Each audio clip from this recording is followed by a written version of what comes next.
इंसान को ऐसी बीवी की चाहत होती है जिसे स्वादिष्ट खाना बनाना आता हो, लेकिन यहाँ तो मोहन को ऐसी बीवी मिल गई जो सिर्फ और सिर्फ खाती रहती थी और ज्यादा खाने के चक्कर में वो इतनी मोटी हो गई थी कि उससे बैठकर उठ पाना भी मुश्किल हो जाता था। लेकिन फिर भी वो खाना नहीं छोड़ती थी और रात दिन बस खाती रहती थी।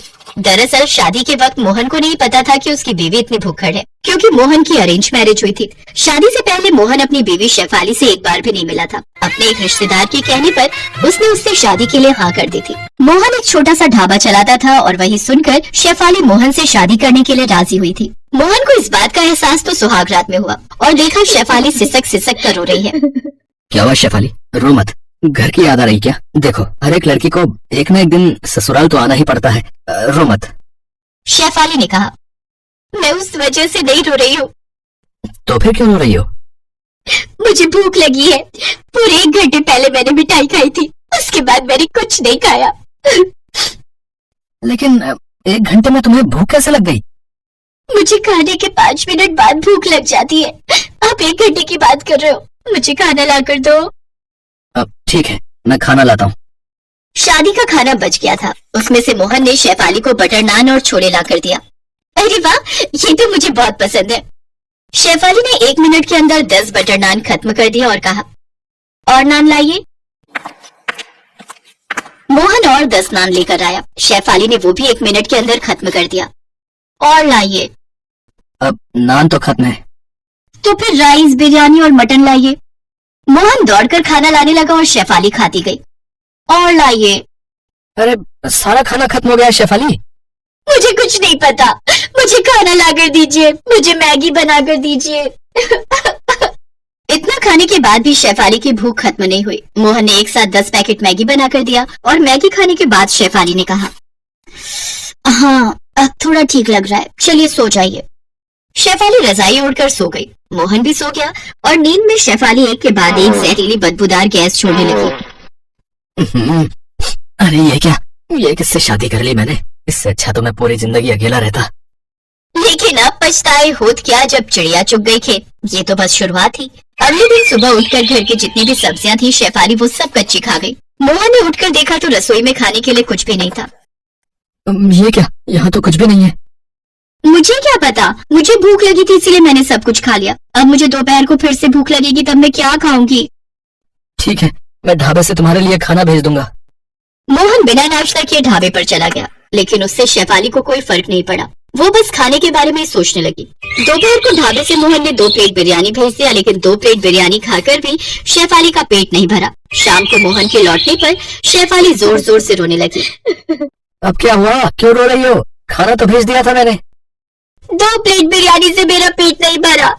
आपको तो पता है मैं कितना खाती हूँ, मुझे कम से कम 20 प्लेट बिरयानी चाहिए। 20 प्लेट? शेफाली मैं गरीब हूँ, ढाबे से ज्यादा पैसा आता नहीं है। ऊपर से तुम इतना ज्यादा खाओगी तो कैसे चलेगा बताओ? और अपना वजन देख रही हो? अरे ऐसे ही वजन बढ़ता रहा तो 100 बीमारियां आकर जकड़ लेंगे तुम्हें। क्या? आपने मेरे खाने को और मोटापे को लेकर ताना मारा। मैं चली जाऊंगी, मैं आज ही मायके चली जाऊंगी। अब मोहन मुश्किल में पड़ गया। शादी के 1 दिन बाद ही अगर बीवी मायके चली गई तो लोग क्या कहेंगे? मोहन शेफाली को समझाने लगा। रो मत शेफाली, ठीक है, मुझसे गलती हो गई, रो मत, मत जाओ मुझे छोड़ के। मैं चली जाऊंगी। अगर आप मुझे खिला ही नहीं सकते हो तो मुझसे शादी क्यों की? मोहन ने अपने मन में कहा। मुझे थोड़ी पता था कि तुम इतनी भुक्कड़ हो, मुझे थोड़ी पता था कि तुम इतना ज्यादा खाती हो। हे भगवान, क्या मुसीबत में डाल दिया मुझे। लेकिन मोहन मन की बात शेफाली को बोल नहीं पाया। उसने कहा, मुझसे गलती हो गई शेफाली, ठीक है, अब से तुम जितना चाहो उतना खा सकती हो। ढाबे से जब जो चाहो उतना खा सकती हो। तो फिर मैं तुम्हारे साथ ढाबे पर जाऊंगी हर रोज। ठीक है, वही होगा। अगले दिन शेफाली मोहन के साथ ढाबे पर गई और सिर्फ खाने लगी। मेरे लिए तंदूरी रोटी और बटर चिकन ले आओ। अरे ले आओ यार, जल्दी ले आओ। और साथ में तंदूरी चिकन भी ले आना और सिरके वाला प्याज। शेफाली खाती रही और मोहन के कर्मचारी खाना बनाने लगे। लोग खाने के लिए ढाबे पर आए और खाना ना मिलने पर भागने लगे। अरे भैया, मेरे लिए रुमाली रोटी और दाल मखनी ले आना है। रुमाली रोटी तो है लेकिन दाल मखनी नहीं है साहब। तो फिर चिकन भरता? वो भी नहीं है। पनीर? वो भी खत्म हो गया है साहब। अरे यार, तो फिर है क्या है? ठीक है, जाओ, सिर्फ रुमाली रोटी ले आओ, नमक के साथ खा लूंगा।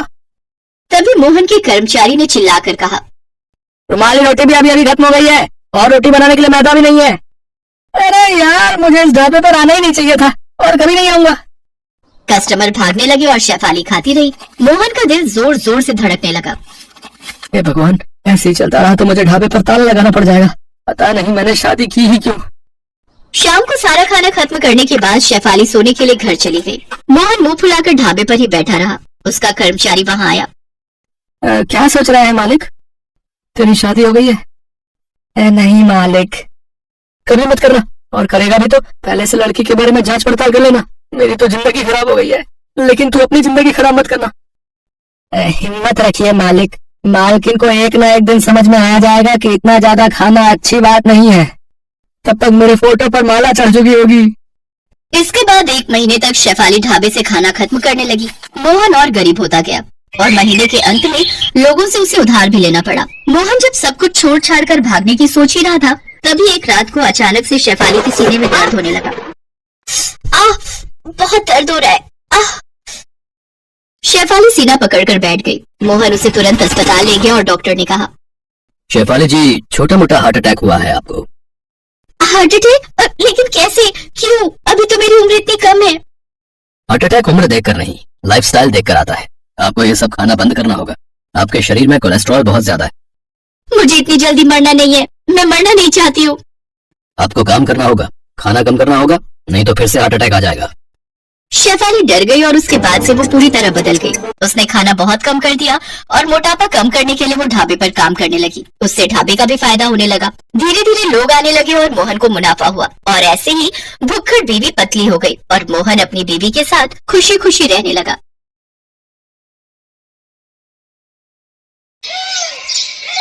शुभी के रिश्ते की बात चल रही थी। लड़के वालों का फोन आया। शुभी के पापा योगेश प्रसाद ने फोन उठाया।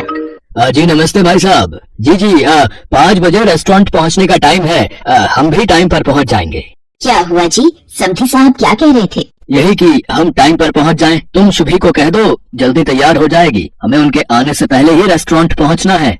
शुभी और उसके पापा मम्मी और उसका छोटा भाई रेस्टोरेंट पहुंचते हैं। उधर योगेश प्रसाद भी अपनी पत्नी शर्मिला, बेटे रजत और कुछ रिश्तेदारों के साथ रेस्टोरेंट पहुंचते हैं। सुनो जी, भूख इतने जोरों की लग रही है। घर पर जल्दी जल्दी में 4 गोभी के पराठे, 2 कटोरी दही और सिर्फ 1 कटोरी छोले ही खाए थे। थोड़ी देर से आते तो 2 पराठे मेथी के भी खा ही लेती।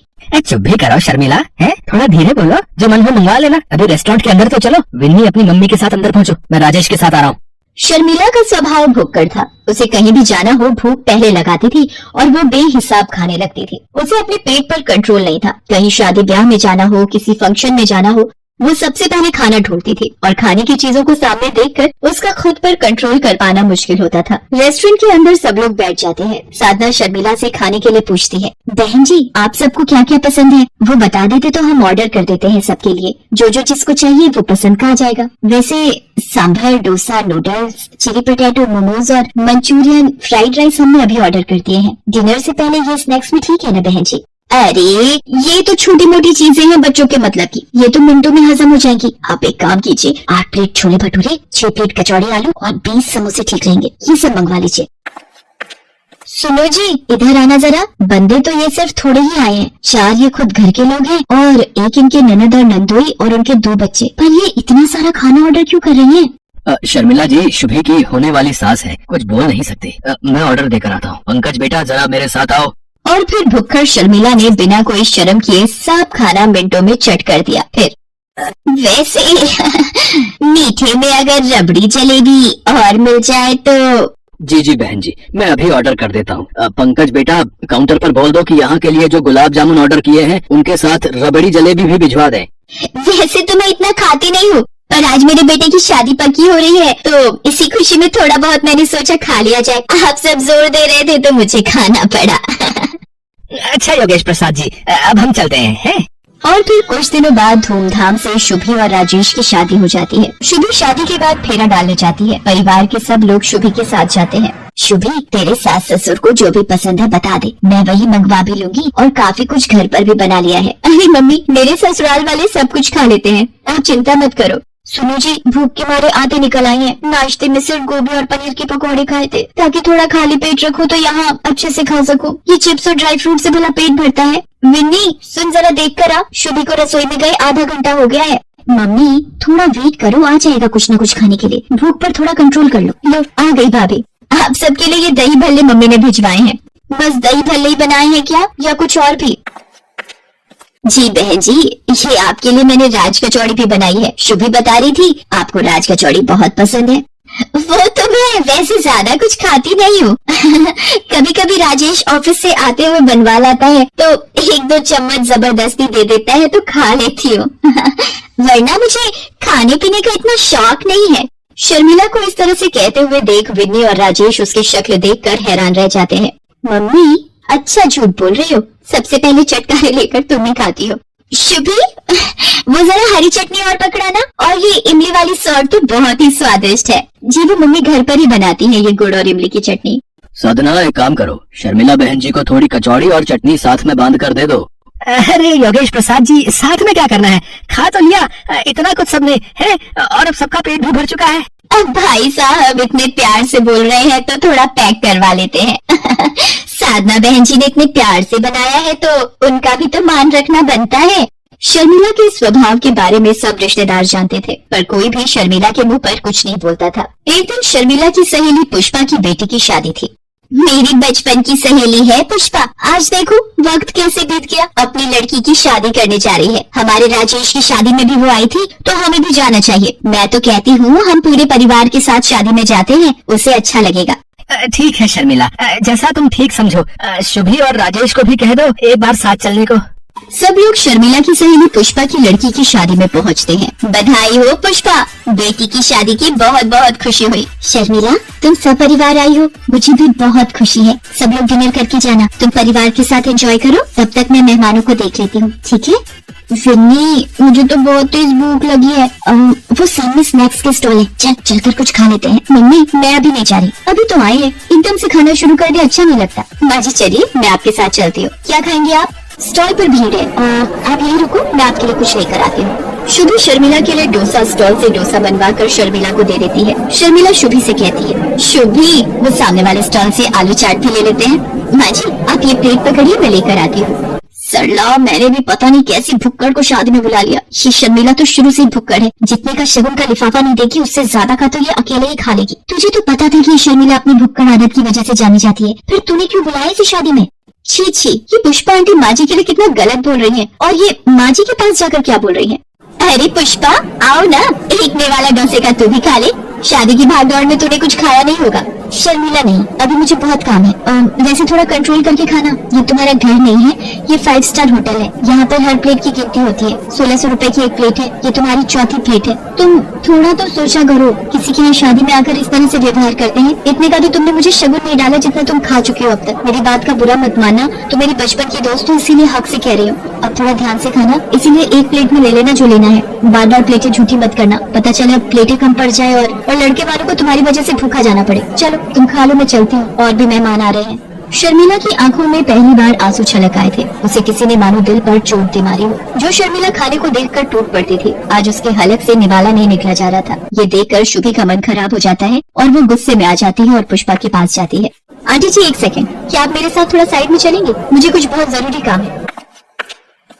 हाँ जी बोलो, क्या काम है? आपकी हिम्मत कैसे हुई माँ जी का अपमान करने की? अगर आपकी बेटी की शादी का लिहाज ना होता तो शायद आप नहीं जानती कि मैं क्या कर देती। और हाँ, इस 5 स्टार होटल में खाना खाने का जितना भी बिल बना है आपके बैंक अकाउंट में अगले 1 घंटे तक मैंने नहीं पहुँचा दिया तो मेरा नाम भी शुभी नहीं। चलिए माँ जी, अब हम यहाँ एक पल भी नहीं रुकेंगे। जहाँ मेरी माँ समान सासू माँ का अपमान हो वहाँ मैं एक पल भी खड़ी ना रहूँ।